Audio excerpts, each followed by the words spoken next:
Hello everyone, Celeste here from Lester's Crochet. So I've had so many requests recently to do little tutorials on pretty much the basic and foundational steps of learning to crochet. So that's things like how to do a magic ring, single crocheting, double crocheting, and I'd love to make more of these videos in the future. So if you have any videos that you'd like to see or tutorials you'd like to see, let me know down below and hopefully I can film something in the future. So today I will be using some acrylic yarn. I personally am of the belief that it is much more easier to learn how to crochet using acrylic yarn compared to something like this, which is more of a chunky yarn that sheds a lot, and it's just generally harder to use, especially when you begin with. So today we'll be using, it is from Spotlight. I believe it is the American style Spot Saver yarn. I will also be using a 3.5mm crochet hook.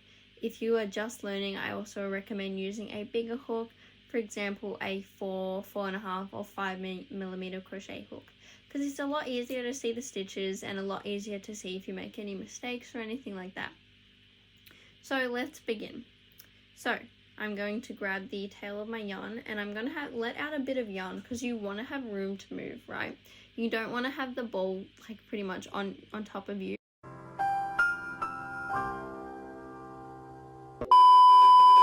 So I'm going to start. Before I start, I thought I'd just clarify, this is my right hand, this is my left hand. I'm a right-handed person, that's why you'll probably see me not use my left hand too much because it's pretty much redundant.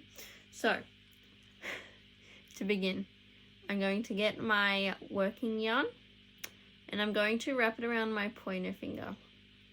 Once I've done that, I now have a loop. I'm then going to pull my finger back and I'm going to get my working yarn and make a loop. I'll repeat that step. So I have a loop on my finger. I'm going to make sure that the working yarn is nice and tight, and with my thumb and middle finger, I'm going to pull that down. I'm going to, with my right hand, grab the outer edge of my ring and push my thumb over it.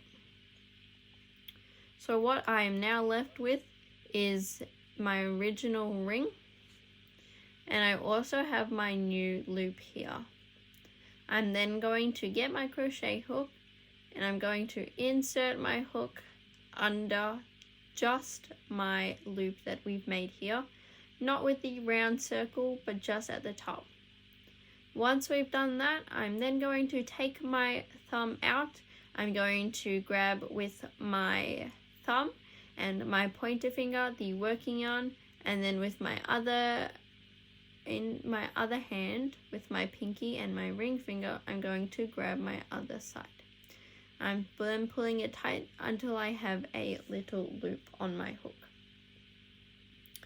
So now we're going to move into actually making the magic ring part. So what we're going to do is, this is how I hold my crochet hook and yarn. Another important thing is finding what's comfortable for you. How I hold my hook may not be comfortable for you or the next person, but you will learn your way that is the most comfortable for you.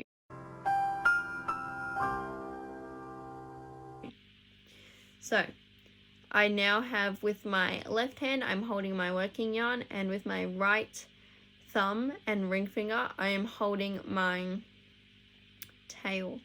I'm kind of holding it like a pencil, I guess. Kind of hard because I'm facing camera, but I have my pointer finger on my right hand and it's resting on my thumb. So I'm going to do that. I'm going to get my working yarn. I'm going to wrap it over the crochet hook. So I'm pulling the yarn from away from me towards me. I'm then going to get my, once again, like kind of like a pincer grip. I'm going to pinch this part here.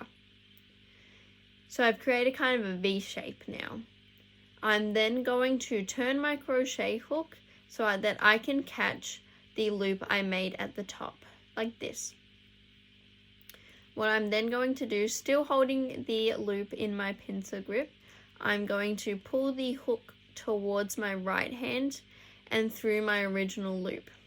I will then have a loop in my finger. I will then also have a loop on my hook. I'm then once again going to grab my hook. I'm going to put it through the big loop. And then what I'm going to do is I'm going to pick up my working yarn through twisting my hook and pulling it right back through that big loop. I now have 2 loops on my hook, and I'm still holding that one big ring, which is the magic ring. What I'm then going to do, you can let go of the magic ring, just don't pull anything too hard. I'm going to yarn over my hook. I'm then going to turn my hook so it grabs that yarn, and I'm going to pull it through both of the loops on my hook, like this. So then I have my first single crochet in my magic ring. Now, depending on what the pattern you're following says, it's usually first step for a lot of plushies, which is what I make. It will say, for example, 6 crochet in a magic ring. So what that means is I have 1 now. I'm going to go and then do 5 more, or however many single crochets it says to put in there. So I've done 4, that's 5, and this is my 6th. But now you can see I have a big gap and a big hole and open magic ring space. So what I'm going to do is first I'm going to pull the tail of my magic ring, so this part. I'm then going to grab my hook and I'm going to grab my working yarn and I'm going to pull that, which is also going to close it. So it doesn't have to be closed all the way, but it's definitely a lot smaller now and a lot better to use, and is ready for my round 1, which is usually increases or a single crochet round. So that hopefully has helped a bit. So that is how to do a magic ring and then to single crochet into that magic ring. Bye guys. Alright. Anyway, eyes off the mic. My eyes are here. Alright, let's begin. Against the back of the circle. That's really rude. So, be no hole left in the middle, or even just a small hole, it doesn't really matter. But yeah, that is how you crochet into a magic ring, and generally how you start most plushies. Hopefully this helps. Oh my god, this is very long.